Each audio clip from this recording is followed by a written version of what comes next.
Hi everyone, welcome back to shine classes. First of all good evening to everyone. आज आइए friends, बज रहे हैं शाम के 8। यहाँ पर हम अपनी क्लास कर रहे हैं। पहले तो आप लोग ये बताओ कैसे हो? बढ़िया हो? आई होप बढ़िया होंगे, मस्त एकदम। गर्मी बहुत है, इसका ध्यान रखते हुए अपनी हेल्थ का भी बहुत ध्यान रखिए। चलिए आइए शुरुआत करते हैं आज की इस क्लास की। क्या पढ़ना है हमें? हम साइंस का पेपर कर रहे थे। मैंने साइंस का पेपर स्टार्ट कर दिया था आप लोग को करवाना। तो मैंने आपको 2018 के पेपर से करवाया था और पहला पेपर था। उसके बाद मैंने आपके लिए आज यहाँ पर आपका साइंस का दूसरा पेपर लिया है, जो कि 2019 के ईयर का है, जो कि बहुत रीसेंट में है, बहुत दूर भी नहीं है। तो हम उनके जो प्रश्न हैं उसको यहाँ पर करेंगे, फुल डिटेल में डिस्कस करेंगे कि कैसे प्रश्न हैं, क्या चीज़ें दी गई हैं। तो चलिए शुरुआत करते हैं आज की इस क्लास की। आप जो है शानी क्लास है, मैं हूँ शानी, आप सभी का यहाँ पर स्वागत है। मुझे उम्मीद है कि आपके पेपर सॉल्व हो रहे हैं और उसके थ्रू आपके बहुत सारे क्वेश्चंस भी सॉल्व हो रहे हैं। सीरीज़ मैं करवाऊंगी, ठीक है? सीरीज़ का नहीं है कि ऐसा कुछ नहीं है, आराम से टाइम है, अभी भी टाइम है, क्योंकि आज 4 तारीख हो गई है। जब तक डेट डिक्लेयर नहीं होती है, आपको मालूम है कि before 15 days, before 10 days date declare हो जाती है। सो फ्रेंड्स, जब तक डेट डिक्लेयर नहीं हुई तब तक हमारे पे चिल आउट है कि हाँ चीज़ें टाइम से हो जाएंगी, आराम से कर लेंगे।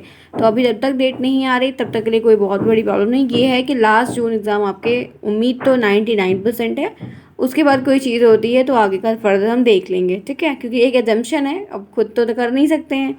चलिए आइए शुरुआत करते हैं, देखते हैं। पूरा वीडियो इन तक देखिएगा। फिर कोई प्रॉब्लम अगर होती है तो आप मुझे कमेंट बॉक्स में ज़रूर पूछिएगा। आपके जो भी डाउट्स रहेंगे या जो भी चीज़ें आपको पढ़नी है वो बैक टू बैक एक एक स्टूडेंट की हो जाएगी, ठीक है? लेकिन थोड़ा सा वक्त मैं लूँगी और एक एक दिन पर ये चीज़ें मैं आपकी सभी की करवा दूँगी। आइए चलते हैं, देखते हैं साइंस का 2019 का पेपर है, कैसे क्वेश्चंस दिए गए हैं और क्या क्या चीज़ें इसमें दी गई हैं। तो ये है आपके सामने क्वेश्चन पेपर सन आपके 2019 का। आपके सामने बहुविकल्पी पहले पूरा करेंगे, फिर अति लघु उत्तरीय, फिर लघु उत्तरीय करेंगे, जैसा हमने कल किया था। तो आपके सामने यहाँ पर प्रश्न है। सबसे पहला क्वेश्चन आज का यहाँ पर देखेंगे। हरित लवक पाया जाता है, हरित लवक पाया जाता है, किस में पाया जाता है? जंतु कोशिका में, विषाणुओं में, कवक में, वनस्पति कोशिका में। हरित लवक यानी कि green pigment, green pigment that mean chlorophyll, ठीक है? तो ये किस में पाया जाता है? क्या जो जंतु कोशिका यानी कि जो एनिमल सेल्स होती है, क्या वो ग्रीन कलर की होती है? क्या उसमें ग्रीन पिगमेंट पाए जाते हैं? क्या वायरस में ऐसा कुछ होता है, या फंगी में, या वनस्पति कोशिकाओं में होता है? तो आप सभी जानते हैं और हम सब बहुत ही क्लियरली यहाँ पर जो आंसर दिया गया जानते हैं कि डी ऑप्शन को छोड़कर सारे के सारे आपके गलत ठहरे, क्योंकि जंतु कोशिका में, वायरस में, कवक में आपको ग्रीन पिगमेंट की कोई बात नहीं बताएगी। सिर्फ वनस्पति यानी कि जो प्लांट है, वेजिटेटिव लाइफ है, वहाँ पर ये चीज़ें पाई जाती हैं। तो एक क्वेश्चन तो बहुत ही आसान था, जो बेसिक था, सिंपल था। आगे बढ़ते हैं, देखते हैं नेक्स्ट क्वेश्चन। टेलीफोन का आविष्कार किसने किया?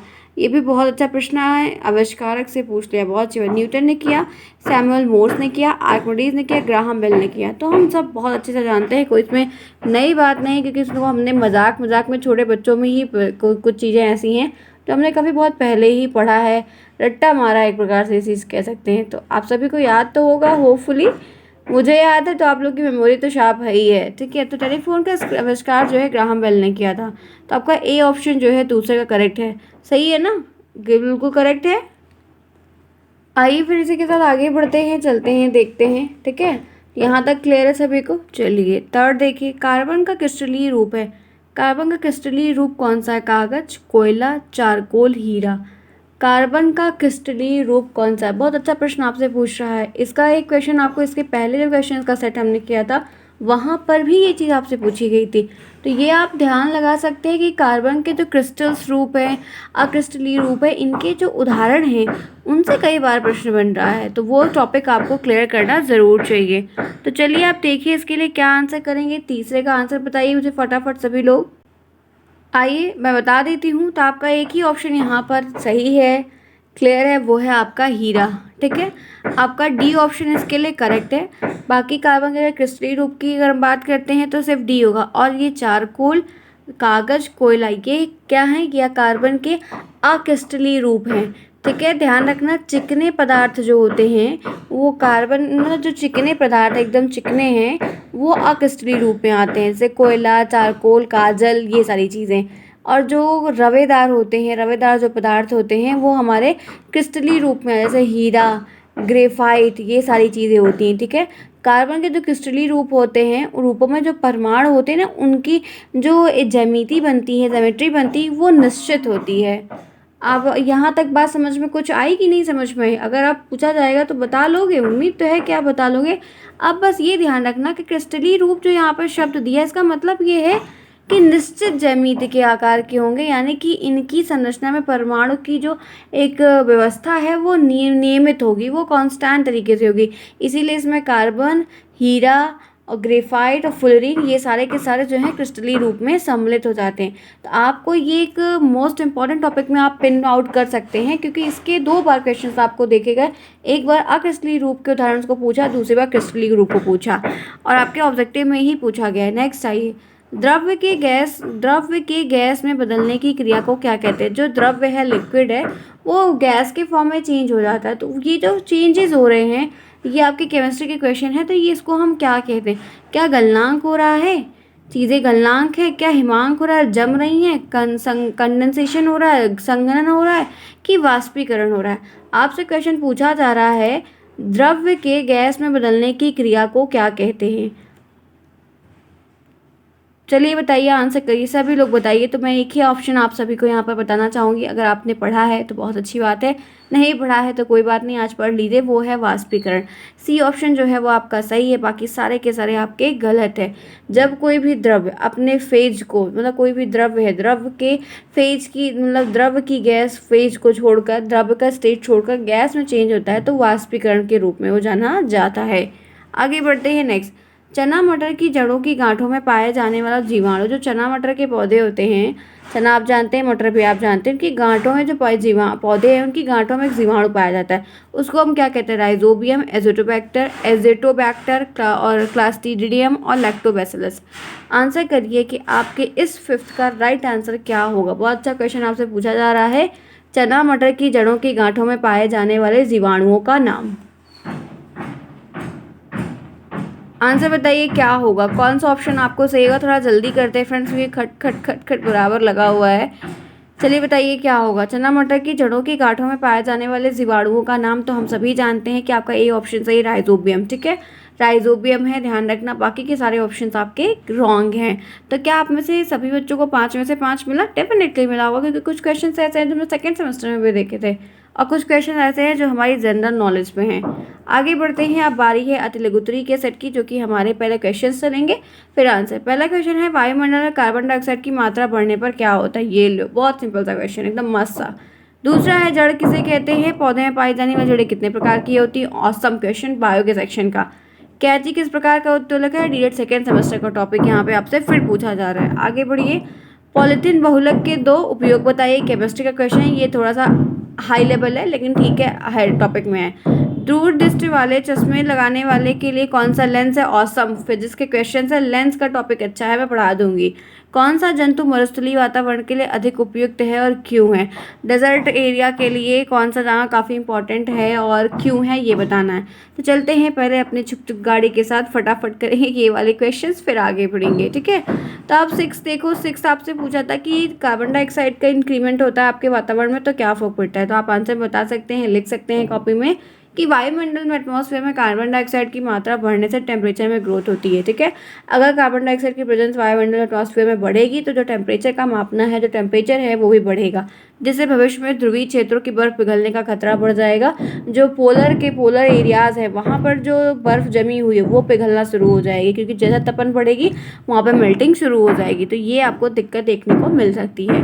नेक्स्ट क्वेश्चन आपको था कि जड़ें कितने प्रकार की होती, जड़ क्या होती? तो पौधे का वह भाग जो जमीन के अंदर मूलांकुर से विकसित होता है। पौधे का एक ऐसा भाग होता है जिसका जन्म कह सकते हैं कि मूलांकुर से विकसित होता है, इसका प्रवेश मूलांकुर से प्रवेश करता है और पृथ्वी प्रकाश की विपरीत दिशा में जाता है, वो जड़ या मूल कहलाता है। जड़ भी कहते हैं उसको, हम मूल भी कहते हैं। ये 2 प्रकार की होती है, मूसलाधार और रेशेदार जड़। दोनों के चित्र जरूर अपने कॉपी में बनाकर आइएगा, आपको नंबर अच्छा मिलेगा। ठीक है, आगे चलते हैं। नेक्स्ट, कैंची किस प्रकार का उत्तोलक है? तो यहाँ पर आपको पता है प्रथम प्रकार का उत्तोलक है, जो कि आपको DEd 1st semester 2nd semester में था, मैंने काफ़ी बार पढ़ाया भी था और आपको ये चीज़ें आती भी होंगी। देख सकते हैं आप, 1st का 3rd में, 3rd का 1st में, 2nd का 1st में, ऐसे करके रिवर्सिबल है कि ये पूछे जाते हैं। आगे बढ़ते हैं इसी के साथ। नेक्स्ट देखते हैं 9th क्वेश्चन। प्लास्टिक के पॉलिथीन में दो आपको पूछा था। तो प्लास्टिक के ये पॉलिथीन का सबसे आम बहुलक जो है वो एथिलीन है, C2H4 है। क्या है? एक बहुलक का नाम सबसे क्या है? वो एथिलीन है। यह एक थर्मोप्लास्टिक बहुलक है जिसका उपयोग हम ज़्यादातर बोतल बनाने में, प्लास्टिक बैग्स बनाने में, फिल्म आदि जैसे पैकेजिंग सामग्री में हम इनका इस्तेमाल करते आ रहे हैं। ठीक है, तो ये आपके 9th क्वेश्चन का आंसर हो गया। आगे बढ़ते हैं इसी के साथ, चलते हैं 10th पे। 10th देखते हैं। 10th क्वेश्चन आपसे पूछा था कि दूर दृष्टिकोण दोष अगर किसी को है तो किस प्रकार के लेंस का यूज करके वो उसको कम करते हैं। तो दूर दृष्टिकोण दोष को दूर करने के लिए मनुष्य के चश्मे में उत्तल लेंस यानी कि कन्वेक्स लेंस का प्रयोग किया जाता है। ठीक है, डन, यहाँ तक सही है। 10 पे हम आ चुके हैं। आइए लास्ट क्वेश्चन देखते हैं। 11 था। 11th आपसे क्या पूछा गया था कि वहाँ पे मरुस्थल एरिया में रहने वाला जानवर कौन सा इंपॉर्टेंट है, क्यों? तो पानी की कमी के साथ संयुक्त उच्च तापमान रेगिस्तान के जानवरों के लिए काफ़ी कठिन बन जाता है, हो ही जाता है, वहाँ पर ऐसा टेम्परेचर बनता है। और कुछ सबसे आम जो रेगिस्तानी जीव है जो वहाँ पर रहते हैं जानवर, उसमें ऊँट सबसे ज़्यादा, क्योंकि कहते हैं रेगिस्तान का जहाज कहलाता है ये।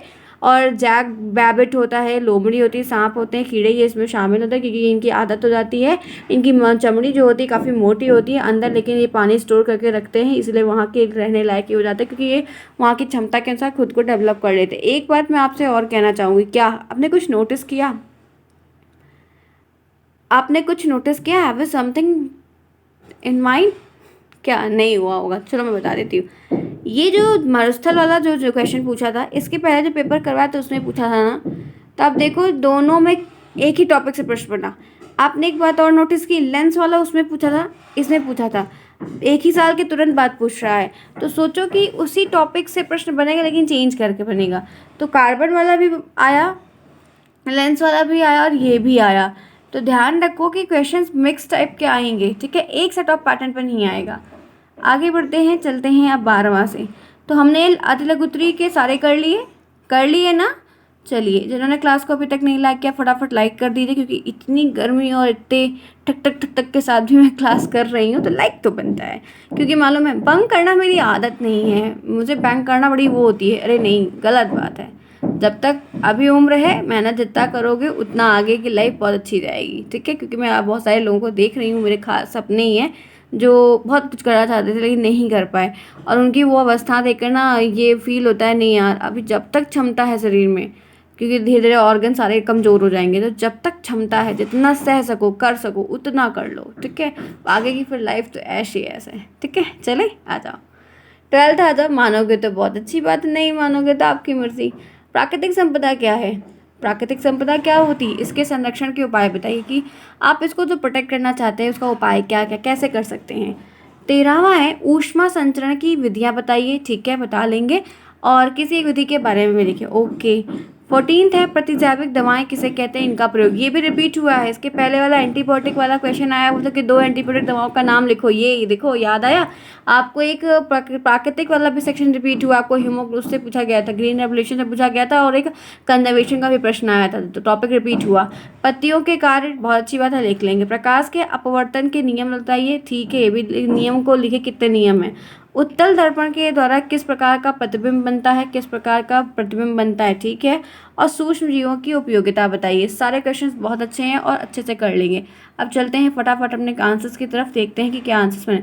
तो सबसे पहले आपका 12th क्वेश्चन का आंसर मैं बताना चाहूँगी। जिस भी वस्तु का उपयोग हम अपने लाभ के लिए करते हैं, अपने प्रॉफिट के लिए हम उसको यूज़ करते हैं, वो जितनी जो प्रकृति से हमें प्राप्त होती सारी प्राकृतिक संपदाएँ होती हैं, जैसे कि जल, वायु, मिट्टी, फूल, फल, जितनी भी चीज़ें हमें प्रकृति से प्राप्त हैं वो हमारी गॉड गिफ्टेड नेचर की तरफ से प्रेजेंट है। ठीक है, अब इनको प्रोटेक्ट करने के लिए आप जितना काटो उतना लगाओ। ठीक है, मल्टीपल फार्मिंग करो, ये भी बहुत अच्छे तरीके हैं। और आप बाउंड्रीज बना के रखो, आग लगने से बचाओ, सॉइल इरोजन वगैरह से बचाओ, उनको पाले वगैरह पड़ने से बचाओ, इंसेक्टिसाइड से उनको प्रोटेक्ट करो, ख़त्म ना हो जाए, उनको जानवर चर ना लें, उससे ग्रेजिंग से बचाओ। तो आप ये सारे कार्य वहाँ पर कर सकते हैं। ठीक है, आगे बढ़िए। नेक्स्ट देखिए 13, आपको ऊष्मा संचालन की विधियां बताई थी। इनकी 3 विधियां हैं। एक आपको ध्यान रखना है ऊष्मा संचालन की जो विधियां पूछी उसमें चालन एक आएगा, दूसरा संवहन आएगा, तीसरा विकिरण आएगा। अब ये क्या है, चालन में कहता है कि पदार्थ में ऊष्मा पदार्थ के अणुओं में गतिज ऊर्जा के रूप में रहती है, ठीक है। इस कंडीशन में क्या होता है, जो पार्टिकल होते हैं उनमें जो एनर्जी रहती है वो काइनेटिक एनर्जी के फॉर्म में रहती है। जब किसी पदार्थ में ऊष्मा बढ़ती है, किसी भी सब्सटेंस, किसी भी पार्टिकल में, किसी पदार्थ में, किसी भी मैटर में ऊर्जा इंक्रीज होती है तो उसके जो अणु होते हैं वो उनकी काइनेटिक एनर्जी भी बढ़ने लगती है और पदार्थ के अणु हिलने डुलने लगते हैं। आपसे पूछा था कि ऊष्मा संचालन की कितनी विधियां, तो 3 विधियां, चालन, संवहन, विकिरण, और किसी एक को बताने को बताया था तो मैंने चालन वाला आपको बता दिया। तो आप ये आंसर राइट करके अपने फुल टू आराम से 2 नंबर ले सकते हैं एग्जामिनर से, ज़बरदस्ती 2 मेरे नंबर, ठीक है। आगे बढ़ो। एंटीबायोटिक से प्रश्न आया था, प्रतिजैविक या एंटीबायोटिक एक पदार्थ या यौगिक कंपाउंड है जो जीवाणुओं को मार डालता है और उसके विकास को रोकता है। हमारी बॉडी में जीवाणुओं को मारता भी है, ख़त्म करता है और उनको फिर मतलब और जन्म नहीं लेने देना, फैलने नहीं देता। जैसे टेट्रासाइक्लिन और क्लोरोमेथ्रोफेनॉल है, आप इनके नाम एग्जाम्पल में वहाँ पर लिख सकते हो। आगे बढ़ो, इसी के साथ चलते हैं, देखते हैं 15th यहाँ पर आपसे क्या पूछा जा रहा है। क्वेश्चन आपसे कह रहा था कि पत्तियों के कार्य बता दो। तो देखो क्या होता है, पत्तियां प्रकाश संश्लेषण की क्रिया के द्वारा पौधे के लिए भोजन का निर्माण करती है। जी हाँ, फोटोसिंथेसिस का प्रोसेस जो होता है, जो इतनी ग्रीनरी पीछे दिखती हैं, ठीक है। जब एक नया पौधा कल्ला लेता है, कल्ला का मतलब समझते हो ना, नई ग्रोथ होती है, ठीक है। मेरा जहाँ घर है वहाँ पे काफ़ी बड़ी जो सोसाइटी है वो ऐसी सोसाइटी कि वो 4 तरह से रोड आती है, और मैं कभी होगा तो मैं एक इमेज सेंड करूँगी जब वो अब की बार नया कल्ला लेगा तो उसकी पत्ती जब फॉल डाउन होती है तो पूरा एकदम लगता है कि कहाँ पे है, बट जब उसमें कल्ले निकलने शुरू होते हैं ना, इतना खूबसूरत है, इतना खूबसूरत। उसका वो पाकड़ का पेड़ है, कोई फल का पेड़ नहीं है, और बहुत खूबसूरत है। मैं उसकी इमेज सेंड करूँगी, उस पर इतनी मस्त लाइट पड़ती है कि पूरी सोसाइटी का सबसे खूबसूरत वही है मेरा वो पेड़, ठीक है। बहुत अच्छा है। तो ये प्रकाश संश्लेषण के थ्रू ही होता है, ठीक है। उस पर तोता रहता है, उस पर बहुत सारे पक्षी, तोता उस पर ज़्यादा रहता है, ठीक है। चलिए आइए चलते हैं। पत्तियां प्रकाश संश्लेषण और श्वसन के लिए काफ़ी डिफरेंट गैसेस का आदान प्रदान होता है। जी हाँ, आसानी से करती हैं। पत्तियों में ट्रांसपिरेशन वाली जो प्रोसेस होती है उसको भी कंट्रोल करती हैं, और पत्तियां कलियों की सुरक्षा भी प्रदान करती हैं, ठीक है। तो ये सारी चीज़ें हैं, पत्तियों के कार्य हैं। आगे चले, आप भी मेरे बारे में क्या सोच रहे हैं, मैम क्या क्या बता रही थी। एग्जाम्पल नहीं है, बातें हैं थोड़ी बहुत फ़िलहाल के लिए, जो चीज़ समझ में आई या जो चीज़ें हैं वो कर लेते हैं। एकदम सीरियस वही हिटलर वाली क्लास थोड़ी करनी है हमें, ठीक है। चलो 16 पे आ जाओ।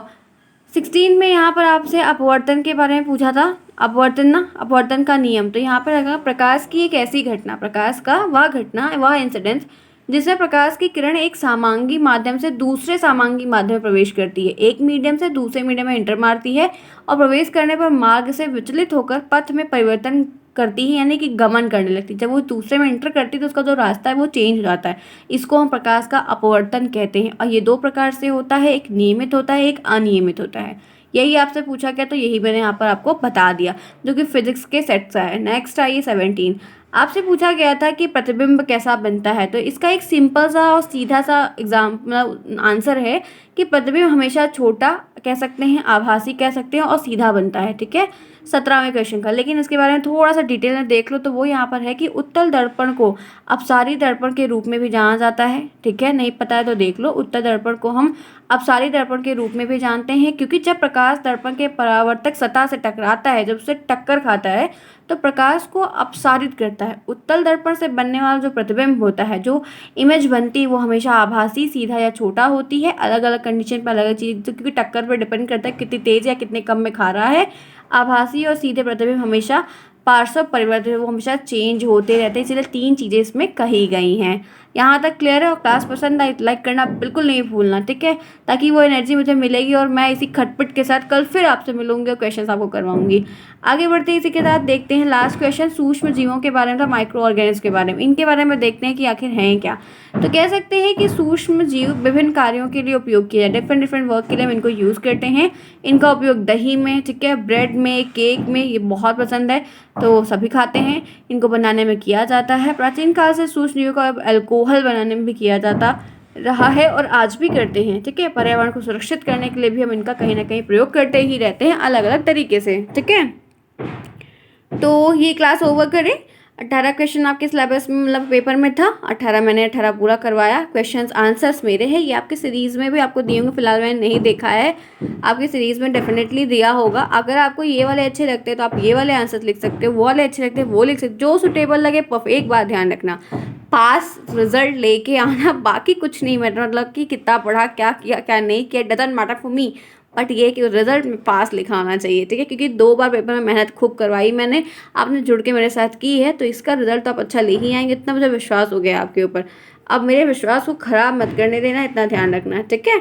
चलते हैं फिर, ये क्लास आपकी हो चुकी है, अगर कोई दिक्कत होती है तो आप मुझे कमेंट बॉक्स में पूछना। मिलते हैं फिर नेक्स्ट में, तब तक के लिए take care, bye bye, see you soon, best of luck.